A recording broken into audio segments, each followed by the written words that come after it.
Hello everyone, welcome to my coaching classes learn with practical basic to advance. तो आज हम लोग सीखने वाले हैं ट्रांसलेशन विद ग्रामर टिप्स। ये उसकी क्लास 14 है। तो आशा करते हैं कि आप लोग व्यस्त होंगे, मस्त होंगे और ज़बरदस्त होंगे। तो चलिए स्टार्ट करते हैं आज का सेशन का पहला सेंटेंस। सबसे पहला सेंटेंस हमारा क्या है? व्हाट मूवीज़, कौन सी मूवीज़ डू यू लाइक, ठीक है, आपको पसंद है। मोस्ट मतलब होता है सबसे ज़्यादा। तो what movies do you like most, आपको कौन सी मूवी सबसे ज़्यादा पसंद है। क्लियर है? ग्रामर की बात करें थोड़ी सी, तो यहाँ पर ये जो सेंटेंस है वो इनडायरेक्ट इंट्रोगेटिव है। जो टेंस है वो प्रेजेंट इंडेफिनिट टेंस है, डू दिख रहा है। ठीक है, यहाँ पर ये जो मोस्ट आया है ये एडवर्ब है। क्या है? एडवर्ब है। क्यों? क्योंकि ये एडवर्ब है और ये लाइक को क्वालिफाई या मॉडिफाई करने का काम कर रहा है। क्योंकि जो पसंद है वो सबसे ज़्यादा क्या, सबसे ज़्यादा क्या पसंद करना है। वो सबसे ज़्यादा पसंद करता है, सबसे ज़्यादा क्या पसंद करता है। तो पसंद करने के की क्वांटिटी को बढ़ा रहा है कि सबसे ज़्यादा पसंद करता है। तो लाइक के बारे में बताने के लिए आ रहा है, वर्ब के बारे में बता रहा है, इसलिए यहाँ पर ये एडवर्ब है। एडवर्ब होने की वजह से, और एडवर्ब में सुपरलेटिव एडवर्ब का काम कर रहा है, इसलिए यहाँ पर आर्टिकल द का प्रयोग नहीं हुआ है। आपको पता है कि अगर ये सुपरलेटिव एडजेक्टिव का काम करता तो यहाँ पर द का प्रयोग होता। तो कुछ वर्ड्स ऐसे हैं जैसे कि क्या कहते हैं, मोस्ट हो गया, ठीक है, हार्डेस्ट हो गया, बेस्ट हो गया। तो ऐसे सुपरलेटिव वो एडजेक्टिव का भी काम करते हैं और सुपरलेटिव एडवर्ब का भी काम करते हैं। तो अगर सुपरलेटिव एडवर्ब का जब वो काम करेंगे तो वो उसके पहले आर्टिकल द का प्रयोग नहीं होगा। अगर वो सुपरलेटिव एडजेक्टिव का काम करेंगे तो उसके पहले आर्टिकल द का प्रयोग होगा। क्लियर है? तो यहाँ पर आपको ध्यान में रखना है। और कैसे पता लगेगा? अगर वहाँ पर नाउन को क्वालिफाई कर रहा होगा तो वो सुपरलेटिव एडजेक्टिव होगा। अगर वो वर्ब को या किसी एडजेक्टिव, ठीक है, एडजेक्टिव क्वालिफाई कर रहा होगा तो वहाँ पर वो क्या होगा? सुपरलेटिव एडवर्ब होगा। क्लियर है? तो इसको ध्यान रखना। यहाँ पर जो मोस्ट आया हुआ है वो एडवर्ब है सुपरलेटिव का, जो कि लाइक के बारे में बताने के लिए आया है, इसलिए यहाँ पर आर्टिकल द का प्रयोग नहीं हुआ है। मोस्ट का कई प्रयोग होता है। ठीक है, इसको ध्यान में रखना है हमको। ठीक है, आगे चलते हैं। सेंटेंस क्या है हमारा?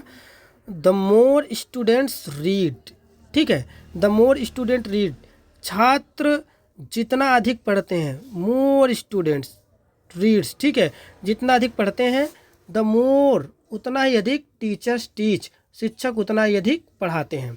द मोर जितना अधिक स्टूडेंट रीड करते हैं, द मोर उतना ही अधिक टीचर्स टीच, टीचर क्या करते हैं? पढ़ाते हैं। क्लियर है? तो यहाँ पर अगर टेंस की बात करें तो प्रेजेंट इंडेफिनिट टेंस है, मेन वर्ब की प्रथम अवस्था है प्लूरल सब्जेक्ट साथ, मेन वर्ब की प्रथम अवस्था है प्लूरल सब्जेक्ट साथ। ठीक है, इसकी ग्रामर की बात करें तो याद रखना, जैसे कि यहाँ पर देखिए कंपैरेटिव डिग्री के पहले, कंपैरेटिव डिग्री के पहले आर्टिकल द का प्रयोग नहीं होता सामान्यतः। लेकिन यहाँ पर जो स्ट्रक्चर है इस तरीके से अगर आपको मिलेगा, ठीक है, तो यहाँ पर आपको आर्टिकल द का प्रयोग करना होगा। देखो यहाँ पर कंपैरेटिव डिग्री है, यहाँ पर उसके पहले आर्टिकल द का प्रयोग हुआ है। कंपैरेटिव डिग्री है, उसके पहले आर्टिकल द का प्रयोग हुआ है। तो याद रखना, जब कोई चीज़ समान रूप से घटे, पैरेलल रूप से, या समान रूप से क्या हो? घटे, या समान रूप से क्या हो? बढ़े। मतलब एक समान रूप से, अगर पहला यहाँ पर देखो, यहाँ पर कोई चीज़ पहले बढ़ रही होगी तो दूसरी भी यहाँ पर बढ़ रही होगी। यहाँ पर दूसरा चीज़ अगर घट रहा होगा तो यहाँ पर भी दूसरा क्या होगा? अगर घट रहा होगा। तो पैरेलल अगर कोई चीज़ घट रहा है समांतर रूप से, असमांतर रूप से कोई चीज़ बढ़ रही है उतनी मात्रा में, तो याद रखना वहाँ पर इस तरह से कंपैरेटिव डिग्री का प्रयोग किया जाएगा। ठीक है, और उसके पहले आर्टिकल द का प्रयोग किया जाएगा। क्लियर है? दूसरा सेंटेंस हम इसका देखते हैं तो आपको और क्लियर हो जाएगा। और इसका अर्थ भी कैसे निकलेगा आप देख लीजिए कि द मोर, जितना अधिक स्टूडेंट रीड, जितना अधिक स्टूडेंट, ठीक है, पढ़ते हैं, द मोर उतना ही अधिक टीचर क्या करता है? पढ़ाता है। तो देखो, जितना ही ज़्यादा पढ़ रहा है उतना ही अधिक पढ़ा रहा है। तो यहाँ पर दोनों जो पैरेलल है वो बढ़ रही है, ऐसा बढ़ती भी है और ऐसा घटती भी है। ठीक है, ठीक है। उसके बाद हमारे उसका क्या है आगे? The deeper the well is, ठीक है, कुआं जितना गहरा है, द डीपर जितना गहरा क्या है? कुआं है, कुआं जितना गहरा है, the cooler the weather is, उतना ही ठंडा मौसम है।